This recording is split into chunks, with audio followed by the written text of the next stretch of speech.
Hero Club presents Los Ingobernables de Tokusatsu. Welcome to Los Ingobernables de Tokusatsu, episode 74 or 75. I tend to lose track when we skip a week. But nevertheless, I'm your host, Wheelchair21, co-host and creator. And joining me tonight for this excellent and wonderful episode is the technically fourth host of the show, who was originally supposed to be here since day one, Soundout 12. I'm a Soundout. Okay, that's all he has to say. And next up, we'll probably have Project if he decides to talk, since we have some pretty interesting news to talk about to open our show before we go into the main beef or discussion that me and Soundout will have for the rest of the episode. Right, I was Project? going to have a better opening, but then Batman Beyond fell over and it just tripped something in my brain, which was just silence. Yeah, so Project's here with us, I think, sort of, maybe? Yeah, No? I'm here. Okay, so for tonight on our interesting show, we have, first off, on the lit list, the official press conference / unveilment of our Ryusoulgers, as well as, information on the song, as well as the opening and the ending, voice cast, and practically that's about it. Basic info that you get, and highlight trailer. And then for our main discussion, me and Santa are going to be talking about the first GARO anime as foreshadowed in the last few weeks or so, which is GARO the Carpet no, Kokuin. Yes, he's going to go full Chris on you. When I mean Chris, I mean Gundam Legacy Extreme, everyone. So it's going to get wee bishop in here. Anyways, we're going to go right into our crazy Kishiryu Sentai Ryusoulger. Because too many Ryus in the title. Yeah, it's it really Street has Fighter, too I many. guess. There's too many Ryus. Yeah, now the one thing about this is that, I think the press conference kind of snuck up on a lot of people, because, I rarely heard any talk about it until it actually happened. I was watching Into the Spider-Verse when it happened, and I get out of the movie, and I'm like, shoo, news. For me, I, just looked on Twitter, and I was like, oh, shit, is tonight the night? And I'm like, hey, Darkon, is tonight the night? And Darkon's like, what do you mean tonight's the night? And I'm like, this. And he's like, fuck, you're doing the news this time around. And I was like, well, that's a great way to figure out how we're doing this. And he's like, yeah, I know, right?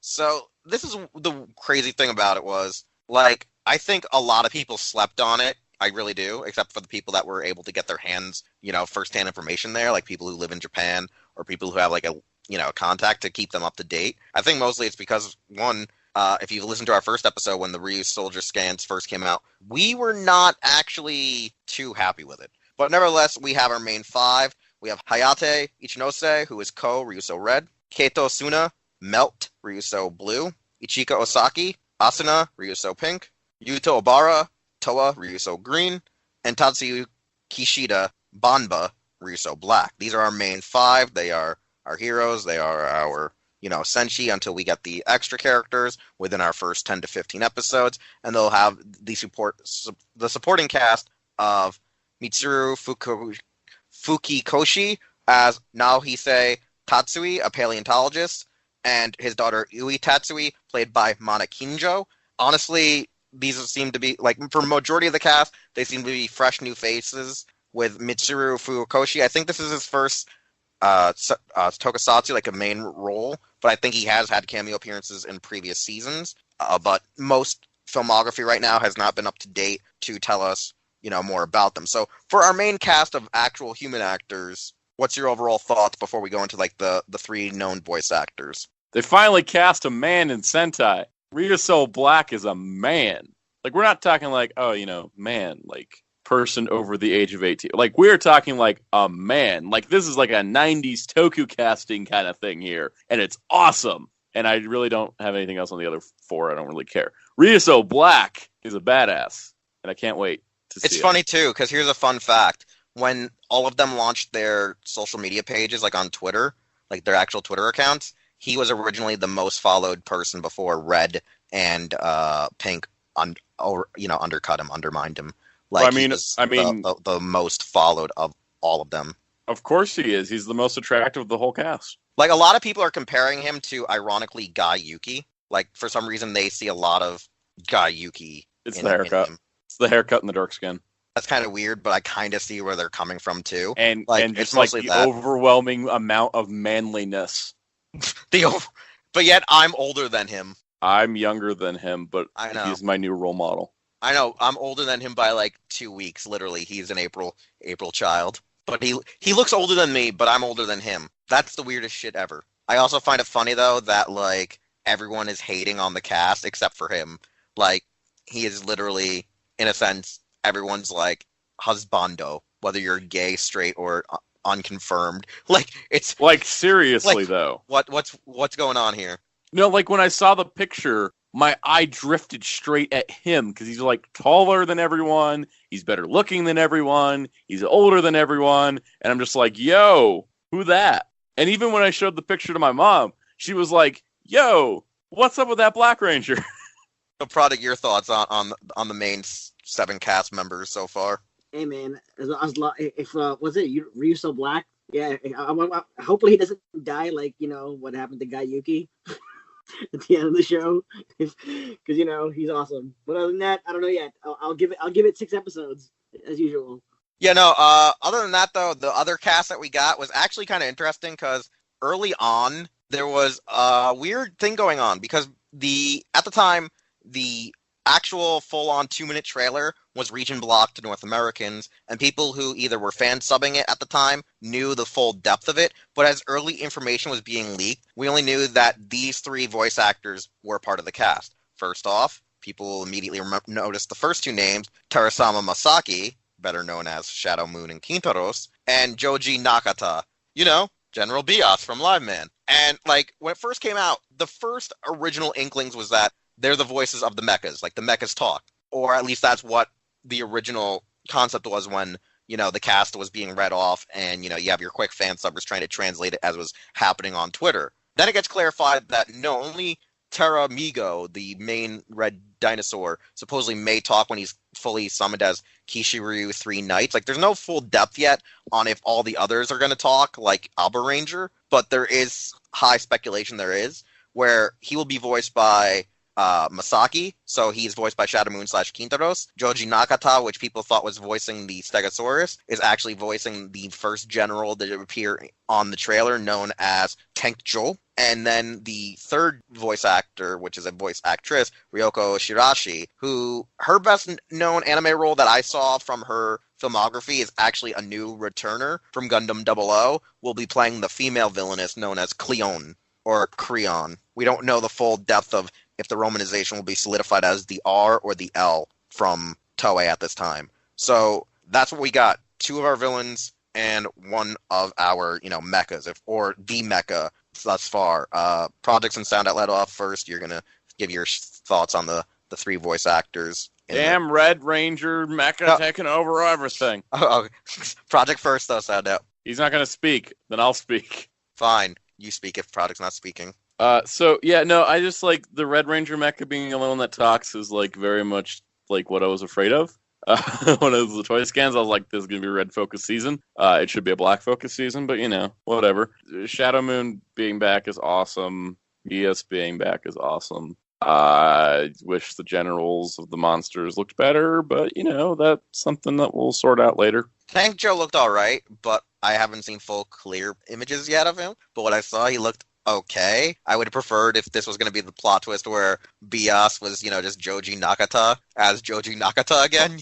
It's just him on screen, not him behind the microphone going, look at me, yada, yada, yada. But as Soundout informed us all on our look at the Power Rangers book, which tells us that Super Sentai sort of got ruined because of Saban and Power Rangers' success. We need less actual human actors in our Sentai villain footage so we can better adapt it. And Toei was like, yeah, okay, we'll do that for you. Saves us time. And then Toei got addicted to the budget cost saving that they had with that. Yep. So honestly, with our 2, prolific Tokusatsu / anime voice actors, that's a good thing. Ryoko Shirashi, I think she's only done like 1 other show, 1 other Tokusatsu, but she's done several animes, so this will be like her, I think, first real defining role as like a villain of the year rather than, or villain of the season than, a villain of the week kind of thing. And with the clarification, Toei did provide a slight new updated summary, which at least explains that the evil aliens are called the Drudons. So when I first read it, I was like, wait,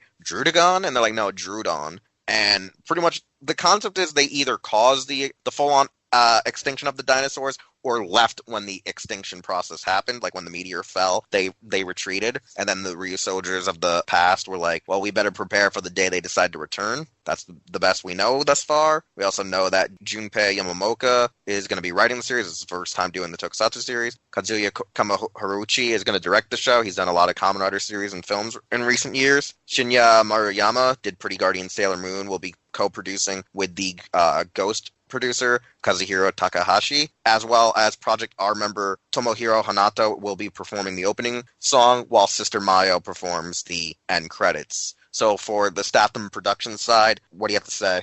Whoever wants to go first, just start talking. I think that, getting a non-normal Toku writer on this could give it some freshness, because I think that that's probably what Sentai needs, is freshness and dinosaurs, and then it can be successful or something. That's pretty much it. It's not really much else on it, honestly. It's kind of just like, even looking at production histories of some of these people, you still get that same result of, well, it depends on how the show turns out, because there's a lot of factors involved.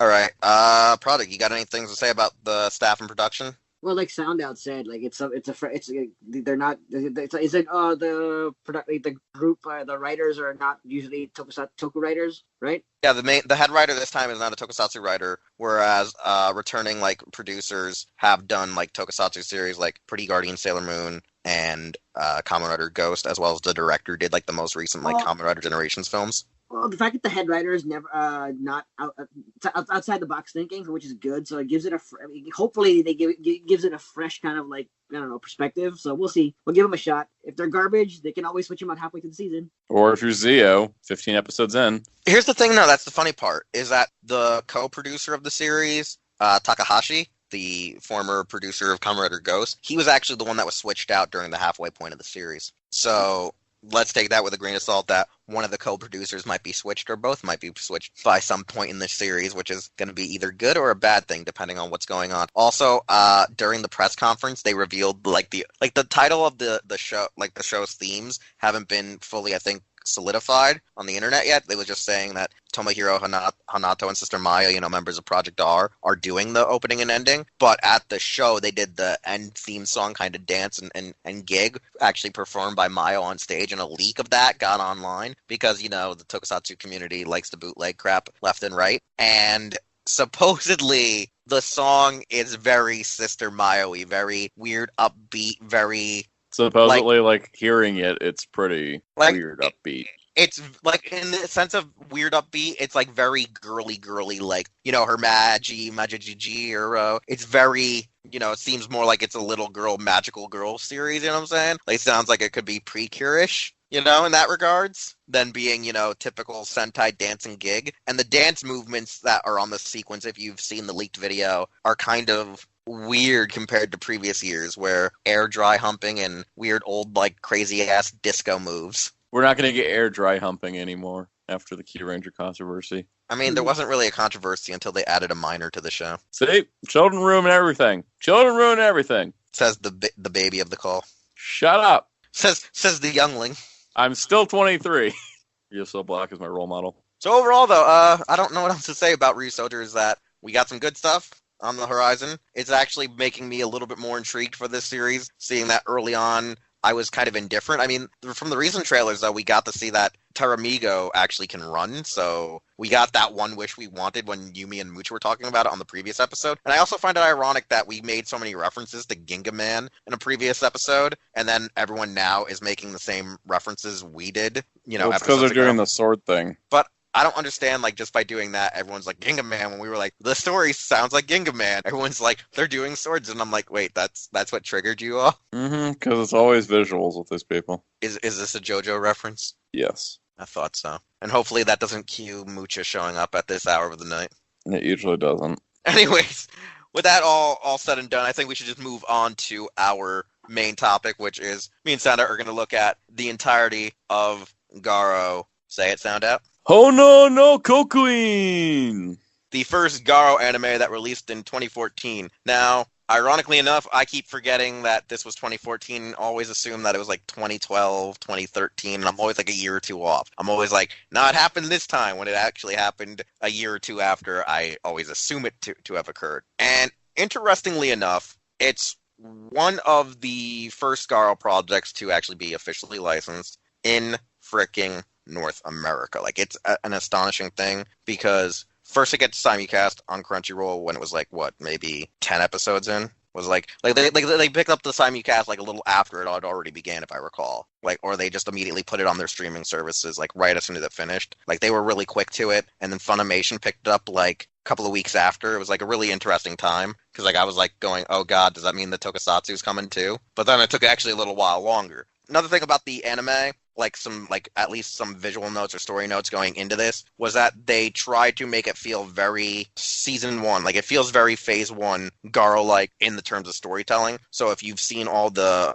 current installments or the things that were airing at the same time, like the third series of Garo or some of the Zero OVAs, you might be slightly a bit like askewed on what's going on, but I think even with Zero, it still fits in the whole, it's Koga timeline, so you're safe, you're good. You'll enjoy that. And on top of that, the only other thing is that Soundout, you said that episode 25 is not a natural episode 25, and it's actually an OVA that was exclusive to the home video release, but in North America, it was never streamed until you got the Blu-rays, which they only feature the dub because there's like a weird it's a weird licensing issue. thing, yeah. They didn't add them to the streaming service. Like, Funimation now was the first ones to have it before Crunchyroll, I think. Crunchyroll didn't get it. I think Crunchyroll had it, then lost it, then got it again. And when they got it again was when they added episode 25. And Funimation now added 25 a few months after the Blu-ray. So yeah, so for just notes going in is that if you were to watch this when it was live and airing, 25 technically did not exist, even though most Garo series always usually have 25. Interestingly enough, this series, since it is originally told in the pacing of 24 episodes, ironically, both arcs of the series are very condensed to a 12 and 12 kind of story. You have your rising action, then your falling action and true climax with arc 2.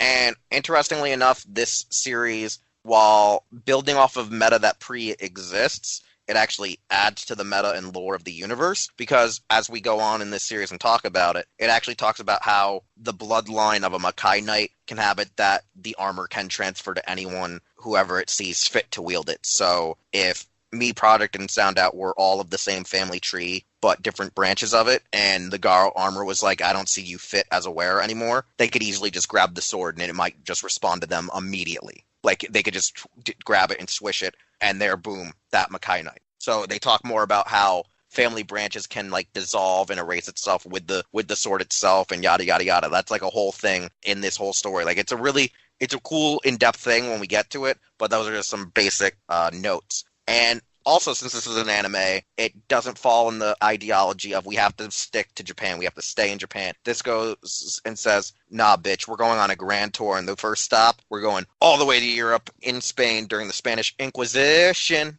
What do you say? The Inquisition. yeah, going to the Spanish Inquisition actually makes it really fun and unique, not only amongst Garo, but amongst Toku and anime.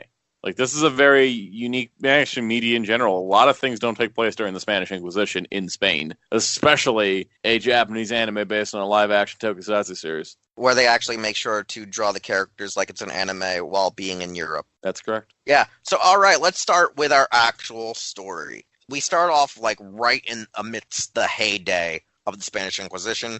Makai Knights, Makai priestesses, priests are being drastically hunted down as witches and, blasphemous satanic knights, right? Like, they're being guided upon, and it's loosely, immediately foreshadowed that all of these Makai Knights and priests are not being killed because it's like, a pact by humans. It's obviously, as you expected, either a grand horror or a /dark knight /dark priest in the terms of this one local kingdom that is currently being advised by a very weird zealous of a magistrate. You can just tell right when you see him on screen that he's your bad guy, or he's somehow your pawn to whoever the main villain is, or he is, the villain itself, while he's taking care of a sickly king who is, just recently having a family with his, bride. Like, this is the prologue, where he, his wife, and their very young son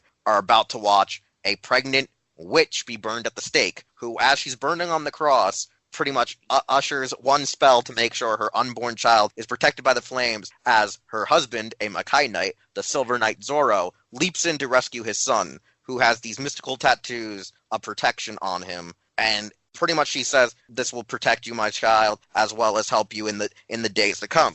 Which means, is this seal like, a power-up? Is this seal how he's supposed to get his armor? It's all built around what is this weird mystical tattoo on his body. We then cut forward to our present day, where the young boy, Leon Luis, son of Herman and Anna, is now already like 16 or 17 and has already come into his own as a young Makai Knight. He is none other than our Garo. Now, the crazy thing about it is, though, he has a very anime-like Garo design. It doesn't look like the actual suit that you see in the Tokusatsu, which will come later in the series. It's like this kind of cool, buffed-out, four-armed gauntlet mofo with two long scarves that he uses like as tendrils and grapple lines to grab onto the horrors and kill them. He has like this very cool look, and his actual Maho flame, his actual Makai flame that he encases his body in, is pure fire. Like, it's not like the green, it's not like the blue, it's just regular flames, which is kind of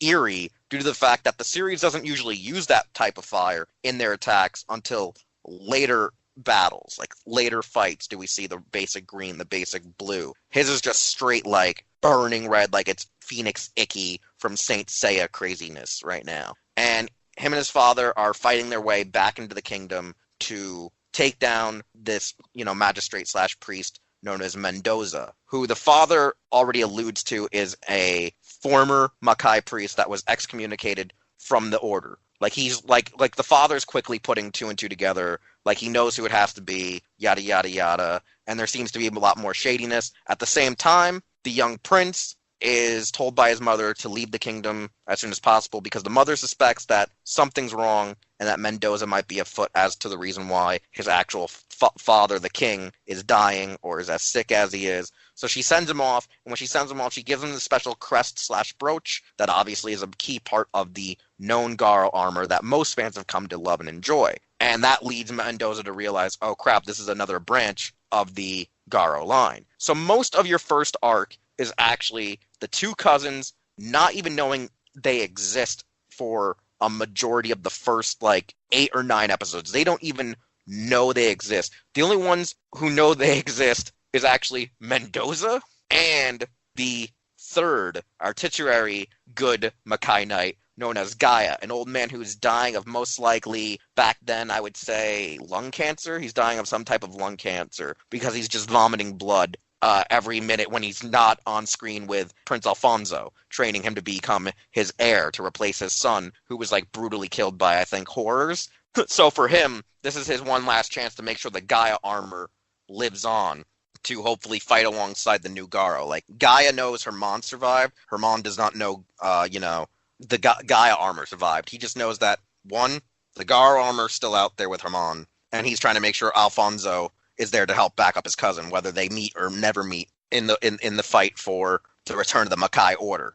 At the same time, there's this cool, badass Makai priest called Emma running around who uses a weird gun and a spindle of wool to kill people. It's literally a gun that shoots spindles of wool at people. It's the coolest thing ever. It's crazy, especially when she gets her sniper rifle version of it, and it's badass. And she's just kind of going around, mostly helping out Herman and Luis, but she's kind of clued in that, Gaia's around. He's back in town trying to find Mendoza himself and pass on his armor. And eventually, ironically enough, to train Leon and complete Alphonse's training, they have to go fight this thing called the Chimera of Orvirian. And that's how they meet, that's how they work together, and that's how they actually take down this super, super kaiju of a horror. So they can then go and storm the castle to fight Mendoza, who is now being backed by the Black Knight, who is a currently new, well, I guess you would say in the canon, he's a freshly new Dark Knight, who is formerly Herman's right-hand man. That was, in a sense, I guess you would say it's the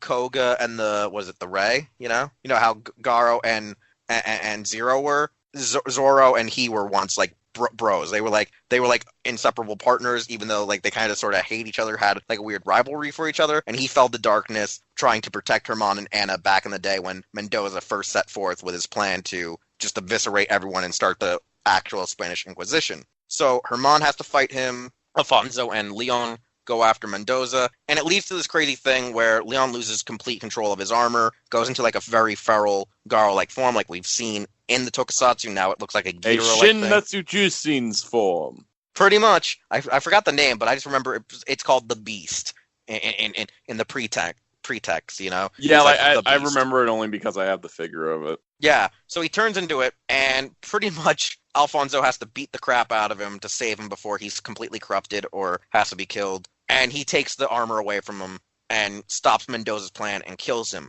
for the time being, because this is a 2-act anime. Mendoza's not really dead, so they're gonna think for like the next 7 or 8 episodes that, hey guys, we won, and then Mendoza's just gonna pop back up like all typical anime/tokusatsu villains and be like, yeah, that's what you thought, fool. So our first arc literally has it that Leon no longer is Garo. His cousin the prince is now the Golden Knight, the Knight of Light of his kingdom, and the savior once more. And now him and his uncle and Emma are going to reclaim the kingdom and reclaim the land from the horrors that Mendoza set upon the world, while Leon goes and kills himself. Act 2 picks up. Oh, you gotta remember there was an hour-long interview with the cast while they ate Hot Pot that aired over the holiday break. No, that doesn't matter. That's trivial shit, bruh. That's trivial shit. Funimation listed it as like 13.5 or whatever. And I know. But anyways, we start off where, like I said, they're fighting the good fight the way they need to be. And they don't know if Leon is okay or whatnot, because they don't even know that he jumped off a cliff committing suicide,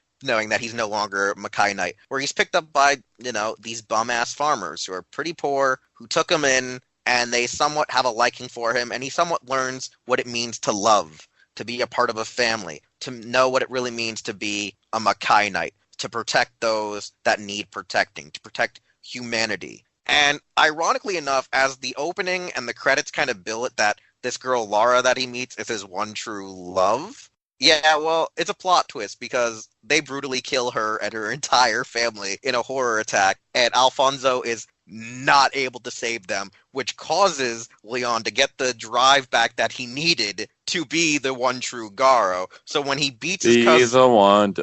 So when he beats his cousin in an honorable duel, he then immediately takes the sword back, takes Zaruba back, and as soon as he transforms for the first time, he, like his cousin, has the purified Garo form. It's literally purified, it's badass, and it's literally just an animated version of what we all know and came to love. In the meantime, his father is already being assigned to work with Mendoza, because the Watchdog know that Mendoza's up to no good since he survived, and Herman's trying to figure out how can he find a way to screw up Mendoza's plan before the Watchdogs drop a tactical nuke on the city to try to stop him entirely. So it's one of those things of race against time to beat Mendoza and stop the Watchdogs from accidentally nuking an entire city or an entire kingdom, a country level, to stop the horrors and Mendoza. It's like a really cool part that we're just figuring out is going on, while Emma's weird backstory comes back to haunt her, as her former lover/husband, who's now a horror, is back in town,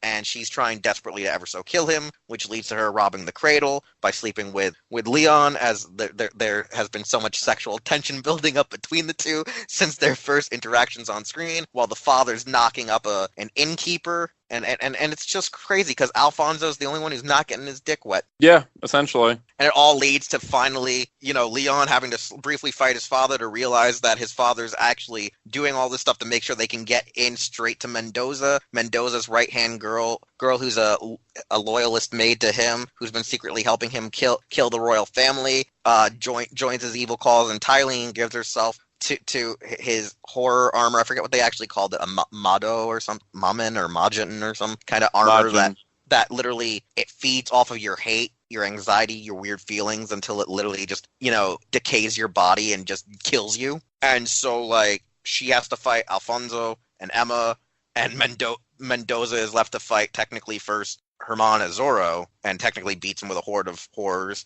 And then pretty much Leon comes in and they battle it out. Then the weird giant naked woman that has no head but a giant sword through where her head should be. Because every Garo show ends with a giant naked woman. And then Mendoza absorbs it, and then he just becomes a naked guy wearing a loincloth. Like, he's practically naked, wearing, like, a loincloth, becoming a super god thing that looks like it's supposed to be a ripoff of Aizen's god form from Bleach, in some regards. And then Leon is like, well, I guess I have to do some crazy crap. And he somehow fuses the Gara armor with the Zoro armor. And then he tries to drag Mendoza to the depths of Makai Hell, where then his mother's weird tattoo activates, and he finds out it's like the Harry Potter lightning bolt. It's like a sealing jutsu where her soul would wait until the day she could get her revenge on Mendoza and drag him to the pits of hell using her eternal love for her child. And at that point, his dead father's soul is like, hey, bro, can you go check on the baby mama to your half sibling? And he's like, wait, what? And then no sooner does he get out of this mess and they finally clean up the city, they find out that the unborn child is actually his new brother, who will be the true inheritor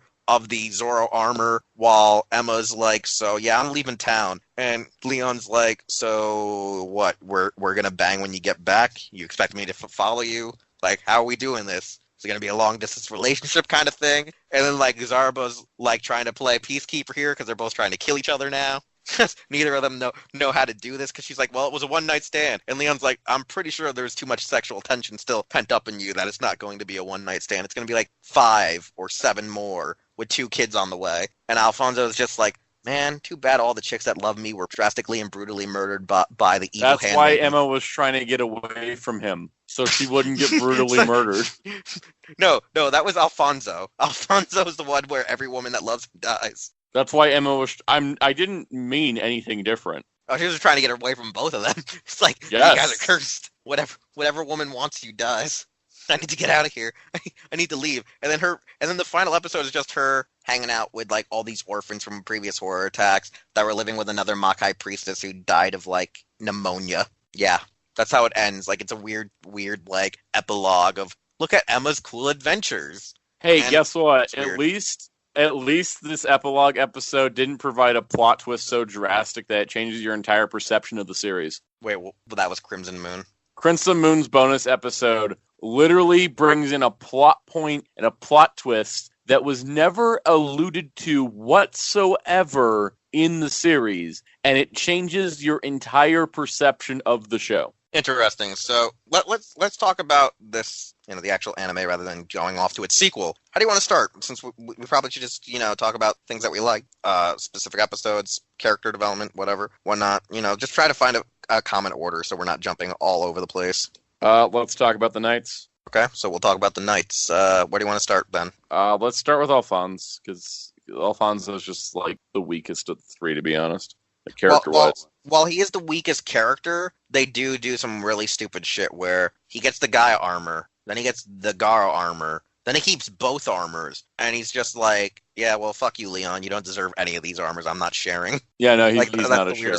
That's the weakest plot in the show. I get it was to teach him a lesson, but it was also it was kind of a weird plot, development, because Gaia's just being there unused for 8 episodes after they just literally gave us 4 episodes to get to know the armor or the backstory to it's we finally get Gaia, and then it's gone, because he's gonna go be Garo. Yeah, no, it's ridiculous, because it's I feel like he was underutilized, but just in general, the gold, silver, red combo of Knights is kind of what Yamamoto Rasumono did a couple years prior to this. So I feel like it was playing into that a little bit, but yeah, no, it felt like Alfonso just kind of was a bit tacked on. Yeah, no, I don't think it was I don't he feels tacked on, right?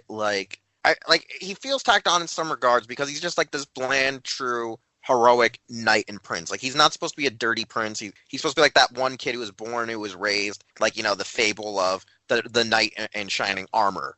That's what he is. He's a stereotype of the knight in shining armor. So of course, when his cousin F's up, the Gar armor is gonna be like, yo, dog, I think you is the best choice right now. So it makes sense. He's just supposed to be a learning curve for Leon, who was raised weirdly, who has this weird issue of revenge. Because he didn't see his dad, he did not appeal to his dad's carefree lifestyle. He didn't care to the stories that his father told him about what happened to their entire sub-race of humanity, going, oh yeah, we were betrayed by a priest who was an egotistical bastard who wanted to become a god, who, brutally killed all of us, killed your mother, had almost every Makai priestess gang raped in prison before burning them at the stake, On the witch. You know what I'm saying? so the kid's born in this weird era of I'm being hunted, I'm being looked for. They murdered and raped my mother. So it's like I see, like, you know what I'm saying? I see why he has this, like, you know, anger and angst, because like when you see Herman, he doesn't really give off his seriousness one bit because he's trying to tone that shit down. That's his style. And like the son literally also thinks that the seal his mother gave him was to help spawn his revenge. Like most of the show, like lampshades, like the first third of the show talks about how the flames are flames of revenge. Then they lampshade it when he becomes an emo little bitch, you know, in the later half. And then magically in your finale, it's like, these flames are not about revenge. These flames are love. And it's like, if your series is called Sealed Flames, why didn't they talk more about the sealed flames throughout the context of the show? Yeah. Like, yeah, Leon's the strongest character because they build him, but like his main, I guess, character arc of the tie to the title of the show is like focused on dropped then brought back. Yeah, it kind of like, for me when I was watching it, like when Leon like tipped over the cliff, I was like, is Alfonso going to become the main character now? Like, are we going to have like a mid-season protagonist switch? Because that would have been really interesting, I think. I think like that's one of the things where if this show was not done in the typical anime, like 2-part, like 13-13 kind of style, and it was like, you know, a 50, like it was 25 and 25, like it would have made more sense of what they were doing. But like with it being shorter, like I feel like a lot of the, like Garo's always been written in 25 episodes, but I always feel like in this case, they put a little too much depth and ideal into the show. So you just got to kind of like go with the lampshade. Like you got to just, you know, roll with what they were trying to tell you a story of. I think that's like the idea is like, just think of this as like certain events are being compiled, so you're not going to get to see everything that you know is there. Like you can feel the subtext, you can understand the pretense going into production, but all of that stuff doesn't really matter if you know where it's supposed to carry. Because like when I watch it, I get what it was supposed to do. Like if you gave it an episode or two more in certain areas, you would feel the depth of his character development of going, maybe I could have a normal life with Lara.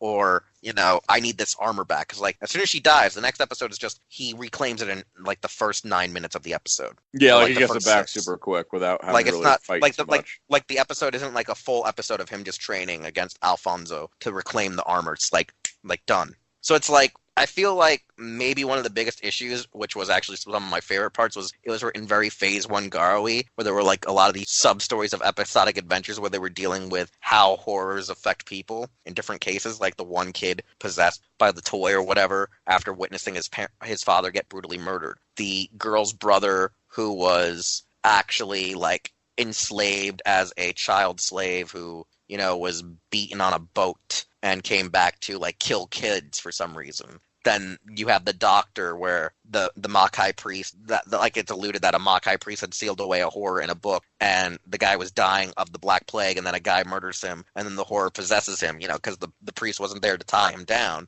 You know, it's like all these stories of, you know, what horrors do to people are there, like the main first like 2 series or even now do, where they talk about the depths of humanity and the sins and the lust for power. The lust for fame. That's what Jenga tried to do, but it spent so much time on that it ignored its main character. Yeah, and I think the problem with the show is that the show tries to put a lot more story into it, and it shoehorns away your characters. Like Herman being a whore. Sex dad. Yeah, he's a sex dad, as the fans call it, sex daddy. His character was like, he's trying to be a good father figure, but he's also bad at it. But he's also a really good like hero, and like he fits that weird part where he should have been more in the background than actually in the foreground, like he was for most of the show. He's amazing though. He's like easily my favorite character in the he's series. Like the best character in the show. But I find it funny that he had been more in the background. So his nephew Alfonso should have been more in the foreground. He in the background, because Emma stays to the background really effing well. So well that when they finally decide to execute on her husband storyline, it's like, man, this feels like out of the blue before your finale end all wrap up kind of thing. Yeah, it did kind of feel a little bit rushed. Because he wasn't even attached to Mendoza whatsoever. Like, he wasn't in-depth attached to Mendoza like the Black Knight was. Was it Garn or something? Blanken or something? I don't remember. He was only there for 5 seconds. He was like there for like 3 or 4 episodes. People forget he even exists. You and I forgot he existed until I went back and rewatched the episodes. Like, I was like, oh, he was here. There was a Black Knight here, but he was only the mid-season sub-villain. He wasn't a main villain. And I thought that was the thing that was kind of annoying for me personally. Yeah, and the thing is too, like with Herman, his death, I thought it broke my heart. I was sad. It didn't break my heart as much because it wasn't on screen. It was like just alluded that it was coming, and then you don't actually see the. Yeah, but the nice part is that like it led to a good storyline for the sequel movie. Yeah, like I know in depth, like he does come back because they do some hocus pocus, so he does appear briefly to help them, like a Phoenix Icky thing, because it's an anime movie. Because fuck you, that too. Yeah, but like the story that was told in Divine Flame with him being dead made his death meaningful. Oh yeah, no, his death is meaningful, but the problem with it is like knowing it happened and seeing how they executed it. It's kind of like wow, like it's like so you see he's dying, then you actually see him just dead in a crystallized like form, and you're just like, damn, we should have at least got the whole part where he's literally fighting to his last minute. But no, they were like, nah, we don't got time for that shit. We gotta do some crazy stuff where they're fighting in the present day in an illusion. That was more important, fighting a thought in armor. That's one thing is like I feel that the show has like at times decent character development. It does falter quite a bit. It has sometimes too many episodic adventures that drag from the main story, at least in the first arc more than the second arc. And one thing that you and I were talking about when I was rewatching the show, because I didn't ever actually fully finish it. Like I didn't watch like the last half. I watched the first 12. I just never watched the like final 12 entirely. Was that the show really expects its fan base to know what Garo was going into the anime. Like it doesn't really allude to like how there's no exposition the tools dump work, of... how the weapons work, how the armors work, because like there's a part where like you and me say people grab onto the armor and they get burnt or electrified, and they don't even explain that legality or that cause, which we know about from the Tokusatsu. Yeah, they don't have a giant exposition dump like I thought they would. Yeah, they don't really inform your first-time viewers. So if you've never seen Garo and you're seeing like certain things occur, like why do they have green or blue flame coming out of them? I think why do they have jewelry that talks? Well, really, at the end of the day, I think it's the lore stuff that you'll see if you go find the Toku. But without having it, it doesn't really ruin the experience, because I found that like going in not knowing a lot of the deeper lore of Garo at the time I watched this, it did, there was some things where I was like, oh, I want to know more about that, but it wasn't like anything where I was like, oh, this show's totally lost me. I don't know what's going on. I heard was like a lot of people weren't lost watching it for the first time on Crunchyroll. Like a lot of people actually liked it and liked Funimation getting it, but a lot of people also were like, I did see like other people who didn't fully realize it was a Tokusatsu, like people who were like, oh, I hope there's a new season of it, or I hope this. The voice actors didn't know it was a Tokusatsu.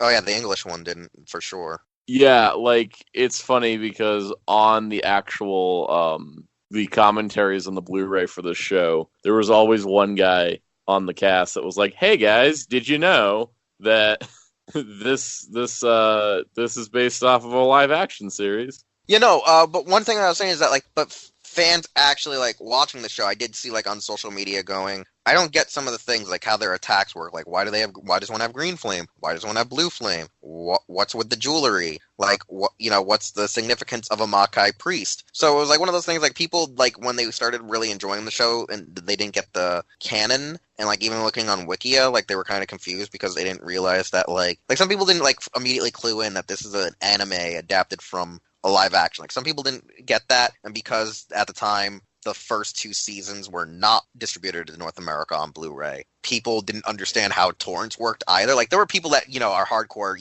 anime fan subbers and downloaders and torrenters like we are when it comes to Tokusatsu and anime as well. But there were like the people like I'm that an are just insane casual. archiver. Yeah, but they were like the pseudo casuals that knew about torrenting, that knew about illegal streaming, but they just didn't know the depth of what Tokusatsu really was, even though you could probably find quite a lot of Tokusatsus if you were also a person who watched J-dramas when you watched anime, because there are those type of people who got into that full, I guess you would say, otaku phase, American otaku / weeaboo phase, where you were watching J-dramas because they were on Crunchyroll and whatnot. Yeah, that was a thing. Overall, they do nice storytelling. They try to do a good in-depth story for a 25-episode season, and I feel like it actually has more depth than some of the live actions have had. Yeah, I definitely think that like the Garo animes are really high quality, not only as Toku adaptations or Garo franchise entries, but as anime. Like, they're very, very unique among the anime world, and I definitely recommend watching it. And on top of that, it's like, I not only recommend watching,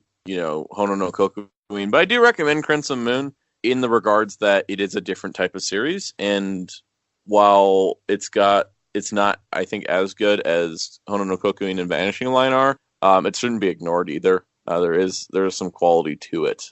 But I think that if you're new to Garo and you're coming from an anime fan perspective, Honoo no Kokuin's a great place to start before you jump into the Toku side of things. But if you're a Toku fan, you might want to start with, original Garo and kind of work from there. One thing also that's interesting is that the animation quality, it's one of these things where it's a work of art, but it's also slightly a clusterfuck. And when I mean a clusterfuck, it's like you have these wonderful landscapes, you have these wonderful combinations of 2D with CG cell shading and stuff for the Garo armors and horrors. But at times, the character designs and animations themselves, like your humans, are rather lacking and lackluster. And then when they're doing focuses on the tense moments of their eyes, aggressional faces, like expressions, you'll see more depth put into them. But the characters themselves have this weird wonky style. Like the animators have it that they want to give you more emphasis on your setting and your fights. But when it comes to your human cast, you got to get that drama feel to have that real depth of, I guess you would say, artistic value that you're looking for. Because I'm not going to lie. Originally, when I first saw early concepts coming out for the series, stills, I didn't really like the humanly bodied designs. Like, for me, when it was first coming out, it actually kind of was one of the reasons why I think I sort of did drop the show when I was watching it for the first arc. But I don't think it was entirely the full depth of why I dropped it at that time. And sometimes when you watch a show weekly versus being able to binge it, it's a different experience, absolutely. And, it's just something to consider. Like, I'm glad you went back and saw it, because having seen it in a binged format, I really enjoyed it, but I'm not sure if I could say on a weekly format I would have enjoyed it as much. Yeah, on the weekly format, I found the show to be rather slow with the first arc, even though it actually is quite quick. It's like those weird episodic one-offs, like when they did the whole, he watched his father get murdered, or what was the other one? It was like the episode right after that. It was like another one. There was like a few, these weird adventures between Hamon and Leon. It was like the early on episode that comes back to have a cool, funny episode later, where the kid who is the current smithy, he's learning from his master. He's like the adopted son, learning how to craft iron weapons and armors. He finds out that the guy's, possessed by a horror, and ironically later in the show, he then creates the Garo armor, like his own pseudo-mechanical steampunk Garo armor. That was cool, they made a callback to specifically that kid, it was interesting. It was also interesting how they did the callback to the kid that kept seeing Herman naked in 2 or 3 episodes. I mean, it's not hard to see Herman naked, that's... Oh, no, I'm saying, I like how they did callbacks to characters that he met during a lot of his, running around town naked when his clothes were stolen. What I'm saying is, I like that, a lot of, trivial one-off characters, some of them did get slightly revisited in other episodes or scenes as, an ongoing trope. I'm saying, the blacksmith boy who makes the steampunk Garo, and they have the whole episode of humanity wanting to protect humans even though they know nothing of the truth. Oh, yeah. There's it's cool, because I always like shows that bring back their guest casts. That's one thing I do like about Garo was at least some guest characters had a reason. Yeah, they had a reason to exist. And then there's Lara, who was you're gonna die. Lady, you're here to die. That's all. And you all died because you wanted to get some seeds. Damn seed, it always ruins everything. But the wheat! We need the wheat seeds if we're gonna survive! Bet your destiny is not seed. Nice one. That almost flew right by me until I replayed in my mind real fast. Bet you your destiny does not lie in seed. But yeah, no, it's one of those things where I think in depth, you have your characters, you have interesting artwork, you have interesting stories. It doesn't entirely blend well. You know what I'm saying? If you watch shows, if with anime, how crazy and in-depth stories can be versus Tokusatsu at times. It's one of those ones where I feel like had it been a Tokusatsu, we wouldn't have had as much depth in the story that went a little wonky at times because it didn't have enough pacing. You know what I'm saying? It would have been more quick and to the point or barely any at all, knowing how Amamiya did the first season of GARO, where all of a sudden, like in the last 3 episodes, oh yeah, you remember that psychiatrist Karu went to see like in the first 6 episodes? How's it spoilers? Because people haven't watched the show. We already watched the first GARO series. We already I know talked about it we on the have, show. but other people haven't. Well, anyways, the psychiatrist is actually the main villain, Kiba. Spoiler alert. Ha ha ha ha ha.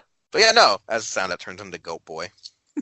But yeah, no, like, that's the thing I just wanted to address was like, it's kind of funny that like when you look at the first series, it doesn't have too much depth to it in its entirety. Like it does lay inklings of who Kiba could maybe be, even though it was like a complete like shock factor, even though you should have realized what it's, you know, an actor / musician of his regard slated as a main supporting role in the background for the first arc of your show. It's like, man, why is this guy playing still no psychiatrist? Yeah, like it's one of the weirdest like plot twists though when you think about it. It's like when I look back at who it is and like knowing his role, I'm like, shit, I should have been able to call this having watched Kamen Rider Black and Ultraman Tiga. I'm like, but no, I didn't call it. You know why? Because I didn't give a fuck about the actors at the time I was watching Black, Tiga, and GARO originally. But yeah, no. When it comes to the anime, check it out.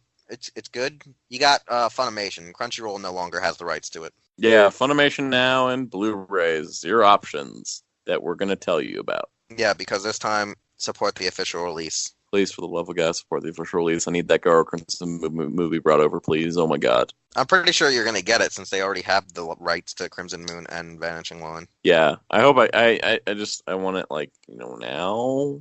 I want a Fathom event. Okay, that's stretching. They never do a Fathom event for a Crimson Moon movie.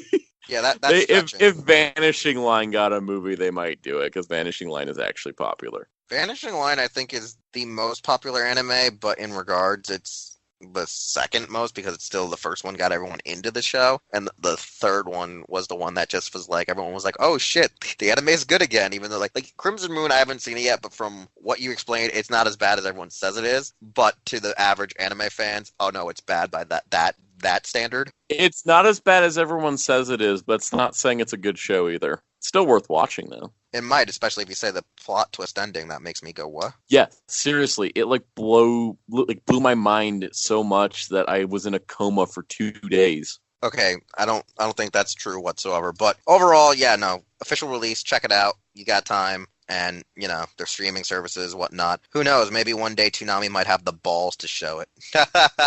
They'd have to edit stuff. Oh yeah, they would, because titties. Ta-da! Anyways, it's about time we wrap up this show. First off, you know, we did talk about the Ryusoulger news. We talked about the GARO anime. We spoiled you on what goes on in the actual original GARO series. As well as next week, we're going to do Project's Crazy Tokusatsu Draft, where we're going to make a roster of 20 to 25 characters consisting of all the Japanese Tokusatsu shows. So stuff like the Ultra series, Rider, Sentai, GARO, Metal Hero, other Super Riot heroes, Cho Shinsei series, Ryu Kendo, the Shitty Tomika series. Yes, Wheelz said that, and I don't take it Random back. ass show, guys, I'm going to mention and blow everybody's mind at. Yeah, other Ishinomori characters. Oh, because, man, I have ideas. Yep, but we did have some bans and regulations, which we will talk about when we get to that next episode, for episode 75, as I double check to make sure we're on the right episode finally. So this concludes 74, though. Like I said, Wheelchair 21, Project RDM, Soundout 12, and we'll see you all next time. Hey, it's Wheelchair 21, and thanks again for listening to an all-new episode of Los Ingobernables de Tokusatsu. If you want to hear more content or see more content from the Hero Club YouTube channel, we're going to need you to subscribe, like, comment with some feedback, and share this channel with a friend. We also would like you to check out our website, hero-club.com, and follow us on various social media outlets just by looking up Hero Club for Life, as well as the stores you see are where we shop. Anyways, thanks again, and we'll see you all next time.